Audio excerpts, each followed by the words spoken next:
Welcome back, cool cats. We're actually going to kick things off with the Mag-7 so you can see these confluent patterns that I've identified, then cover SPY and QQQ with all of that in context. We're also going to be going over IWM, Bitcoin, and multiple other tickers. I am not a financial advisor and nothing I say is financial advice. These are just my thoughts, opinions, and cats. If you missed my last video, I updated my candles to blue and gold instead of red and green because of the potential psychological effects of red and green. So now we've got blue for bearish candles and gold for bullish candles. So I've got to show you all something I noticed on the Mag-7, and we're going to start with NVIDIA. It formed this inverted head and shoulders pattern. It broke the neckline and it's targeting about 115 to the upside. If we zoom out a little bit, you got to notice how that would have it lining up perfectly with this upper resistance line of this descending channel in orange, which has definitely acted as a valid trend line multiple times. And notice what pattern it appears to be forming right up into that resistance. If we draw an upper resistance line and then we also draw a lower support line, you can see that this is forming a wedge pattern right up into that resistance. When we zoom out on the weekly, for those who have been following me for a while, I'm sure you'll recognize this bullish RSI falling wedge. And on the weekly time frame, NVIDIA is getting close to this upper resistance line of it. So will we see a true breakout in strength this week, or will this just be another retest of resistance before we see another decent pullback? Moving over to Meta, it's not as pretty or obvious as the one on NVIDIA, but Meta also formed an inverted head and shoulders pattern here. It broke out. It retested this previous resistance line around 535, and it's still targeting roughly 592 to the upside, which would place it above the downtrend line in green that started back on February 18th. If we zoom out on the daily and we look left, we can see that the area that it's targeting is a key level, and it could definitely act as strong resistance. And the same as NVIDIA, tell me that this doesn't appear to be forming a wedge pattern right up into that key level. Tesla was using this key level of around 260 as its neckline, and a measured move from top to bottom has Tesla targeting roughly 296 based off of the pattern. We can see how it briefly broke above the neckline, it pulled back and retested it and confirmed it as support. Then it took off like a rocket after the government announced that they're increasing support for autonomous driving. But if we zoom back out a little bit, look how it hit the upper resistance line of this range in light blue around 287, and it seems to be struggling with it. If it breaks out of this range, it could theoretically push up to about 370 unless it rejects off of this resistance. And zooming out to the daily, it does appear that Tesla is using this previous resistance line of this massive symmetrical triangle pattern as support if it does break up. Google had a pretty clear inverted head and shoulders pattern here with the neckline, and the measured move had it targeting about 168.75, and it overshot to 101.45, and then it rejected pretty hard. If you're wondering why, if we zoom out on the daily and we look left, we can see where we get this very strong trend line in orange from, which acted as very strong support every other time that it was touched. But now it appears to be acting as resistance. And I want you to notice also how the daily RSI is getting close to overbought condition. So is it going to have enough strength to actually punch through that on the first attempt? I'm not convinced that it can do it without at least a little bit more of a pullback or some sideways consolidation. Looking at Apple on the 4-hour time frame, the bullish megaphone pattern here is very, very clear. But notice though how Apple still hasn't broken this upper resistance line in green that goes all the way back to February 25th. When we zoom in on the 2-hour time frame, it is definitely creating a wedge pattern here in purple, but based on the angle of it, it actually does look like it could break in either direction by Monday. So either it breaks this main green resistance line targeting at least about 217 to the upside, or it's going to break down roughly targeting about 201 to the downside, which is also near this key level. And I do think it's very important to notice how the RSI is forming this bearish divergence, with the RSI making lower highs, but price here making slightly higher highs. And this could indicate a slowing down of momentum. Zooming out on the weekly, if you remember this RSI symmetrical triangle that we previously covered, after the breakdown in strength, it's attempting to move back up. And I'm very curious to see what happens when it retests this previous support line here in purple. And it definitely looks like it has some more to move. Moving over to Amazon on the 2-hour time frame, do we see the repeating pattern here? Amazon broke its neckline in purple, which was around 179. And if we take a measured move, we can see that it's targeting roughly about 192.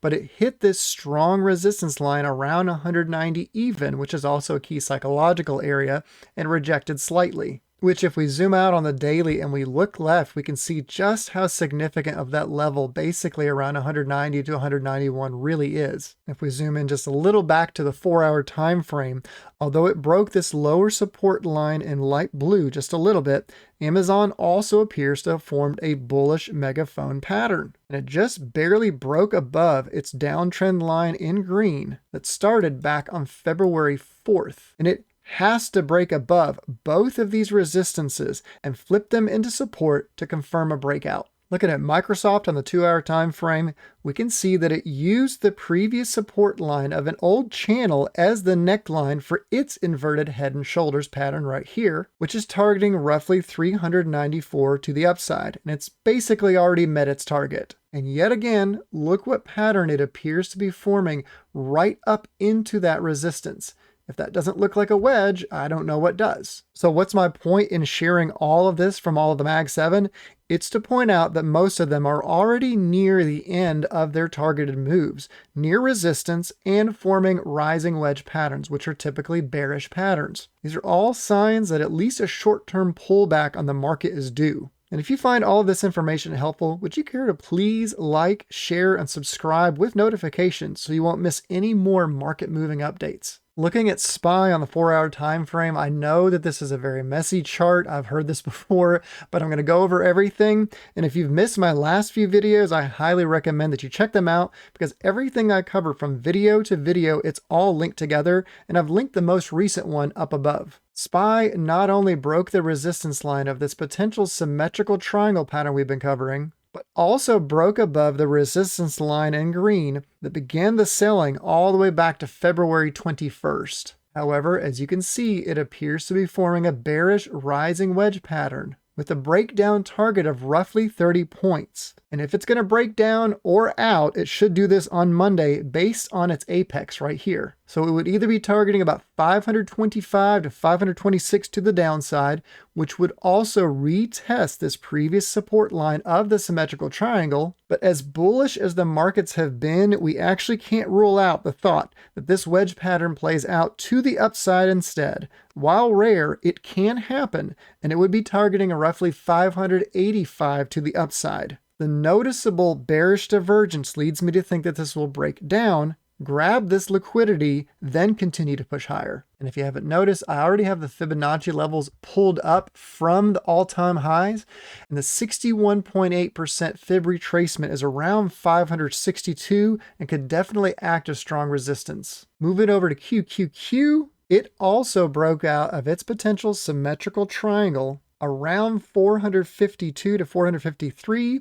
It retested this old resistance and confirmed it as support around 450. And it also broke this downtrend line in green that goes all the way back to February 21st. As you can see, the apex for its rising wedge isn't until around Wednesday, April 30th, but if it breaks down or out when SPY does, it's targeting a roughly 26-point move. If it breaks down on Monday, it could be targeting the previous support line of its symmetrical triangle around 444.50, which is also where this previous resistance line in purple meets. But if it were to break up instead, it could be targeting roughly 505, which is also a key level and getting close to the 78.6% retracement from all-time highs, around 511. IWM small caps is getting dangerously close to breaking above its descending resistance line in green from February 21st, but it hasn't actually broken above it yet, and it's showing noticeable bearish divergence. Zooming in on the 1-hour time frame, it's formed a pretty obvious wedge pattern as well. The angle of this is more like an ascending triangle, which often break to the downside. But again, if the market is bullish enough, it can squeeze short and it can break up. It's targeting roughly a 6.5-point move, so it could potentially move up to about 200 even, which is obviously a very key psychological level.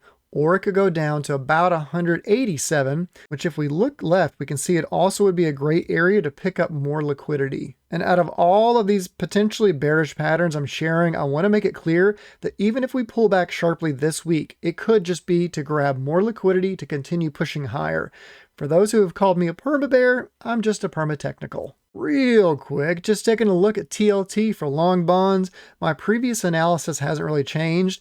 We had what looked like a very wide symmetrical triangle, which is targeting roughly 92 to the upside. After its initial breakout, it came back down, it retested the extended support line of the pattern around 86, and then it continued pushing higher. And when we zoom out on the daily, we can see that it broke above that very significant descending resistance line here in purple, around 87.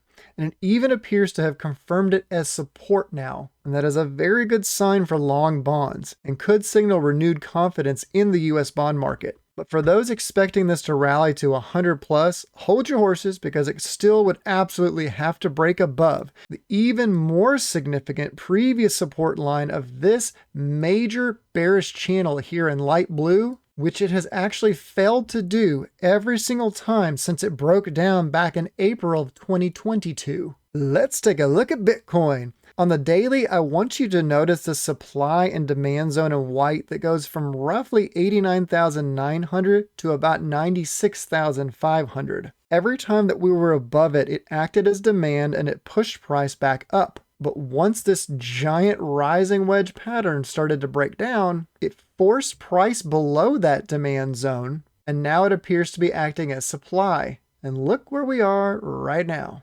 Zooming in on the 4-hour time frame, we do have to be mindful that bearish patterns have not been playing out. You just look at this bearish rising wedge here in orange that I pointed out a few weeks ago. It began to break down, but then it got completely invalidated as it consolidated sideways, and then it pushed above this main downtrend line that goes all the way back to February 21st, which we can see right there. However, if we zoom further in on the 2-hour time frame, we can see that it's near the upper part of supply and it's broken down from this mini rising wedge. And Bitcoin absolutely has to break and hold above roughly that 96,500 mark to get above supply. If we zoom out on the weekly time frame, we can see this very well-defined channel here with the upper resistance line in yellow. It'll also have to contend with that around 100 to 101,000. And if it can't flip that resistance into support, it seriously risks breaking back down. And zoomed all the way out on a monthly time frame, as I've shared multiple times before, if we assume that the upper resistance and the lower support lines here in green are moving exponentially,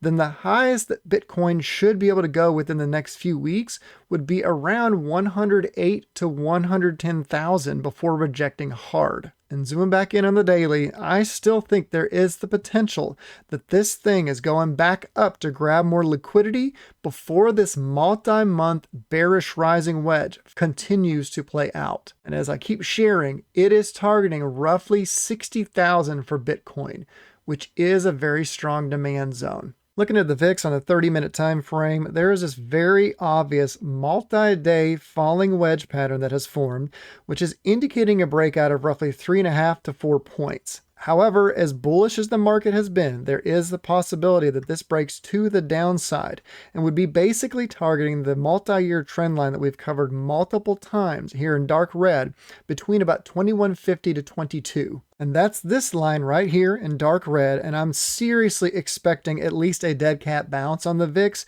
when we hit that line, and at least a pullback on the markets.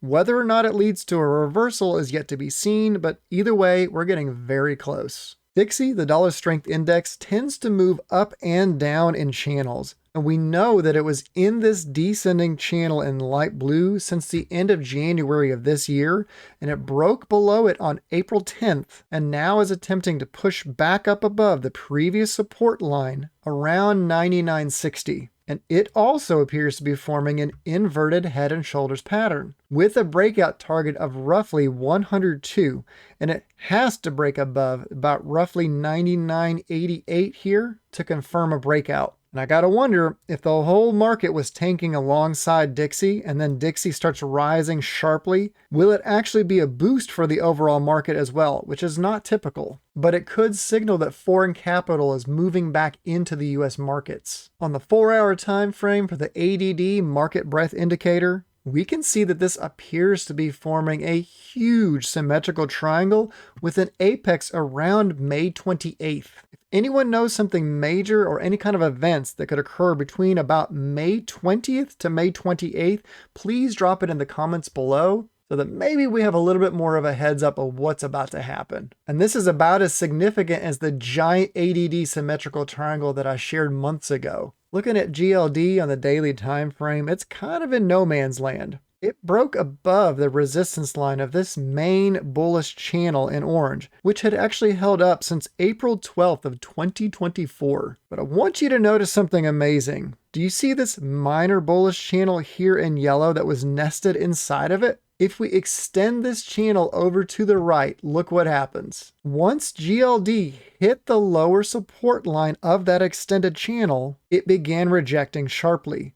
So if anyone ever tells you that extended lines don't hold significance, just show them my videos. And I'm going to throw up some indicators. I've got the RSI, moving averages, Ichimoku cloud, and Bollinger Bands. And we look at it on the daily time frame with these indicators up, we can see how the upper Bollinger Band here that's dotted in light green also lined up perfectly with that lower support line of that extended channel. And so at this point, daily support for GLD is around basically 300 even, which is also a very key psychological level.